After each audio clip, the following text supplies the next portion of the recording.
নমস্কার বন্ধুরা, শখের বাগান ইউটিউব চ্যানেলে আপনাদের সবাইকে স্বাগতম। গত বছর আমার বাগানের কিছু চন্দ্রমল্লিকা, যেটা সময় পাইনি বেশি কিছু করার, তাও ছোট্ট একটু প্রসেসের মধ্যে যে কয়েকটা ফুল ফোটাতে পেরেছি, তার একটা ভিডিও, গত বছরের ভিডিও আপনাদের কাছে তুলে ধরেছি। একবার দেখতে পারেন আপনাদের। গত বছর আমি যে ফুলগুলো করেছিলাম, চন্দ্রমল্লিকা, ইনকা, এই সমস্ত ফুলগুলো এই বছর আরও ভালো করার চেষ্টা চলছে। আপনার পাশে থেকে সাহায্য করুন, সাপোর্ট করুন, খুব ভালো হবে। এই বছর তুলে ধরবো আমার শখের বাগান।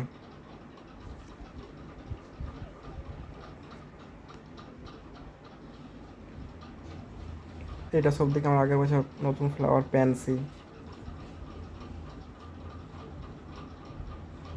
প্রায় 9 রকমের ভ্যারাইটিস আছে আমার চন্দ্রমল্লিকার। গত বছর ছিল, সেইগুলোই বাঁচিয়ে রেখেছি এই বছর। সেইগুলো থেকে চারা তৈরি করে বসেছি, যে আগের ভিডিওটা দিয়েছি সেইগুলো।